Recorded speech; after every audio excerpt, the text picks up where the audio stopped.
नहीं, कोल इंडिया में एक ही चीज का असर पड़ेगा।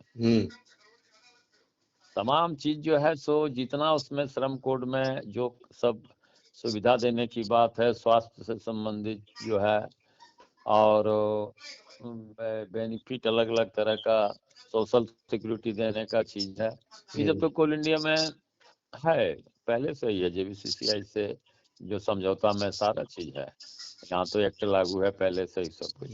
इसमें जो बात था कि ट्रेड यूनियन का मान्यता का बात, और नया बात आया कि जो द्विपक्षीय सलाहकार समिति बनेगा जिसके साथ कोल इंडिया प्रबंधन या उसका अनुषंगिक इकाई लोग वार्ता करेगा और समझौता करेगा, तो उसमें है कि साफ साफ है कि 51% जिसका सदस्यता होगा और उस सदस्यता का जांच कंपनी या लेबर कमिश्नर मिलके करेगा, वो वोट से होगा।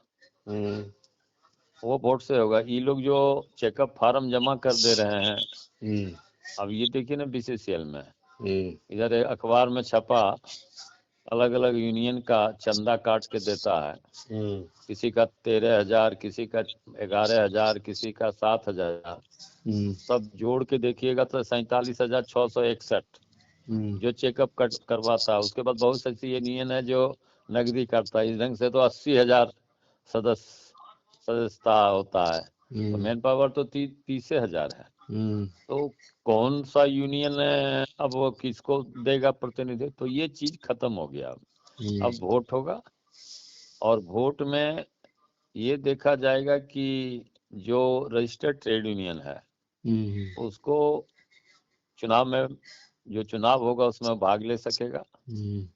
उसके लिए केंद्रीय ट्रेड यूनियन होना जरूरी, मानिए फेडरेशन भी अगर आएगा एचएमएस का या इंटेक का या जो भी फेडरेशन है चारों पांचों ट्रेड यूनियन का, तो उस फेडरेशन को भी 2,14,000 कामगार में से 40%, 20%, करीबन 40,000 से ऊपर वोट लाना होगा, तभी इनका प्रतिनिधि जेबीसीसीआई में शामिल होगा।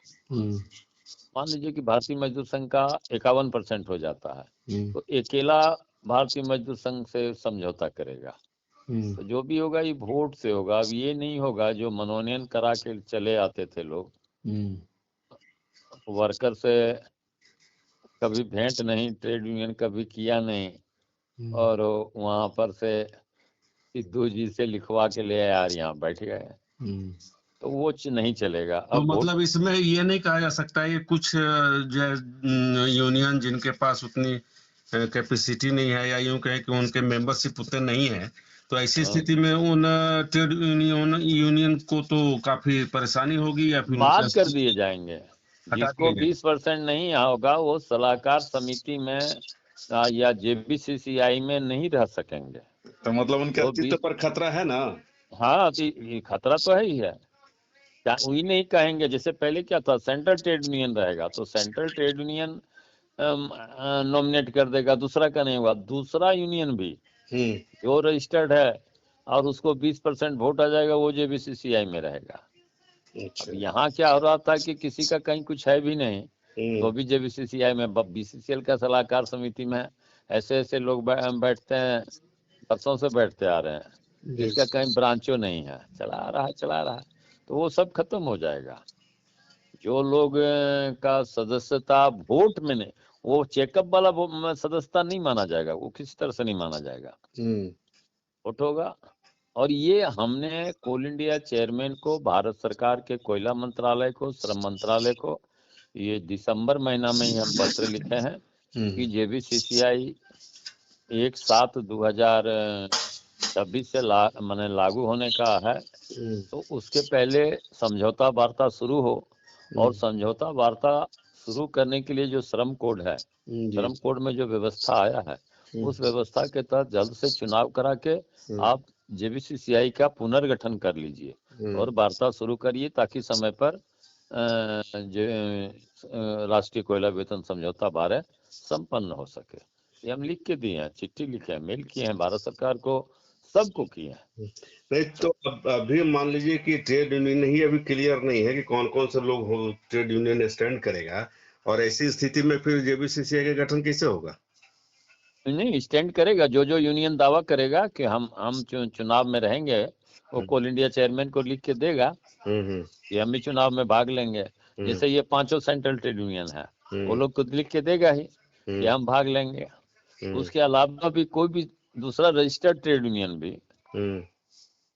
वो भी दावा करेगा, जिसको सेंट्रल ट्रेड यूनियन का। अब देखिए, अब जरा सोचिए, बंगाल में रानीगंज कोयला अंचल है, ईसीएल में क्या होगा कि यहाँ ज्यादा जो आएगा 20, 25, 30% तृणमूल कांग्रेस वाला जो यूनियन है उसका वो आ जाएगा। C2 बहुत कम हो जाएगा, 20% आएगा भी नहीं। HMS और खत्म अवस्था में होगा। मेन वहां पर सोचिएगा कि हमको तो लगता है कि कहीं TMC वाला यूनियन 51% अकेला नहीं आ जाए। तो जब आ जाएगा, जबकि उसको सलाहकार समिति में ECL में बैठने नहीं दिया जाता है, लेकिन वही यूनियन झारखंड में नहीं पाएगा, वो यूनियन SCCL, WCL, NMCL में नहीं पाएगा। तो इस तरह का फ्रैक्चर्ड मैंडेट होगा। कुछ समझ में नहीं आएगा कि किसी को 20% वैसे, जैसे मान लिया भारतीय मजदूर संघ का सब जगह है, तो थोड़ा थोड़ा करके आया अगर 20% तो ठीक है, नहीं आया तो गए काम से। तो क्या होगा स्थिति, ये कहा नहीं जा सकता। लेकिन ये है कि सेंट्रल ट्रेड यूनियन तो लड़ेगा। मैंने सेंट्रल ट्रेड यूनियन इस हिसाब से फेडरेशन उसका, जैसे कोयला का अलग फेडरेशन है ना, तो कोयला का फेडरेशन वाले लोग, जैसे इंटक का फेडरेशन है, HMS का फेडरेशन है, ये कहेगा कि हम चुनाव लड़ेंगे। इस फेडरेशनों के अलावा दूसरे रजिस्टर्ड ट्रेड यूनियन भी चुनाव में शामिल होने का हकदार है इस श्रम संहिता के अनुसार। अगर मान लीजिए कि झरिया फील्ड में आप आइए, झरिया फील्ड में जो यूनियन है, यहाँ की स्थिति है BCCL में, अब जनता मजदूर संघ का ही 3-4 भाग है, है? वोट बटेगा। अच्छा, C2 करीब करीब बहुत कमजोर अवस्था में है। भारतीय मजदूर संघ यहाँ कमजोर है, यहाँ जनता मजदूर संघ का ही 3-4 फ्रैक्शन, और एक तो उधर वो ढुल्लू मातो जो बीजेपी कौन यूनियन है, वो है तो बीजेपी और AITUC करता है, लाल। तो एक हाथ में लाल सलाम है, दूसरे हाथ में कमल है, गेरुआ। ये अद्भुत संजोग है भारत का राजनीति में, कि ऐसा कहीं देखा सुना नहीं गया है। एक हाथ में गेरुआ है, जय श्री राम का था, दूसरे हाथ से ट्रेड यूनियन का ऑफिस में जब जाता वहाँ लाल झंडा है। तो वैसा उनको हो सकता है कि कुछ वोट उधर भाग मारा, लेकिन आएगा 20%। मैंने BCCL में सलाहकार समिति में आने के लिए 30,000 का रखिए कि 20%, करीबन 6,000 वोट जो लाएगा वो रहेगा, नहीं लाएगा वो सलाहकार समिति। अब सेंट्रल ट्रेड यूनियन जो वहीं से बैठे बैठे निर्णय लेते थे, सिद्धू जी लिख दिए फलाना को, अब सिद्धू जी को यहाँ आना पड़ेगा, और जो उनका कई टुकड़ा में यूनियन बचा हुआ, सबसे उसको बात करना पड़ेगा कि तुम जो वोट पा रहे हो वो तुम लिख के दो कि फेडरेशन में हम हैं, तब उसका वोट फेडरेशन में काउंट होगा। नहीं तो हमको नहीं लगता है कि ECL में, BCCL में, CCL में HMS को 20% आएगा। अब कहाँ 20% आएगा हमको नहीं समझ में आता है। अब सिद्धार्थ गौतम ही असली है HMS, तो 20% हमको नहीं लगता है कि वो 6,000। अभी जो हम पता लगाए, आपको BCCL हेडक्वार्टर हमको बताया कि हम लोग जो 47,661 सदस्यता, मैंने एक वर्कर का, ऐसा 8,000 ही वर्कर है जिसका सदस्यता शुल्क एक यूनियन को काट के दे रहे हैं। मैंने 1,000 उसको, तो 1,000 उसको, तो 1,500 इसको। बाद बाकी 22,000 मजदूर ऐसे हैं जो 2 यूनियन का काट के दे रहे हैं, 3-3 यूनियन का काट के हम लोग दे रहे हैं पैसा। अरे हाँ, तो ये स्थिति है। वोट हो मतलब मांग की है, तो हमको लगता है JBCCI, पहले तो JBCCI या तो ऑल इंडिया स्तर पर चुनाव कराएगा, या हो सकता है वो लोग उसके लिए वो रूल तैयार करेगा, ये लोग आपस में डिप्टी CLP या चीफ लेबर कमिश्नर से बात करके ये लोग निर्णय लेगा कि कैसे करना है।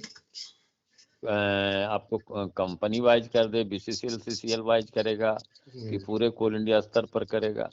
तो कई यूनियन हैं जो अलग अलग जगह में है, दूसरे जगह में नहीं है, तो यहाँ है तो वहाँ नहीं है। तो अब देखिएगा फेडरेशन उसका बनेगा। अब क्या होगा, जो जो छोटी छोटी यूनियन लाएगा और सब एक जगह फेडरेशन करके 20% वोट इकट्ठा करके तब जाने सकेगा। अरे एक पेचीदा स्थिति तो पैदा हो ही गया है, कहीं ऐसा ना हो किसी का नहीं आवे तो सारे के सारे बाद हो जाएंगे, पता नहीं क्या होगा मालूम नहीं, लेकिन वोट होगा। और जेबीसीसीआई का गठन का वही अब तरीका है श्रम कानून में, और हम लोग उस चीज को मान के चलते हैं कि जो मजदूर से जुड़ा हुआ है, जिसको मजदूर वोट देगा उसी को निगोशिएशन में बैठने का अधिकार है। जिसको जो मजदूर के बीच में ही नहीं है, जिसका कहीं कुछ संगठन नहीं है, वो क्यों बात करेगा। और अभी वही चला आ रहा था। चलिए तो इसका हम लोग, हमारा बच्चा वो भी और हम पूर्णिमा नीरज सिंह, हम लोग इस चीज पर दृढ़ हैं कि हम लोग जल्द दबाव दें कि चुनाव होवे और चुनाव होकर के निर्धारित हो जाए कि कौन बैठेगा उसमें। आपका यूनियन में कौन किस पद पे है अभी? हम सचिव हैं, केंद्रीय सचिव हैं जनता मजदूर संघ। हाँ, जनता मजदूर संघ बच्चा ग्रुप का जी केंद्रीय सचिव हैं।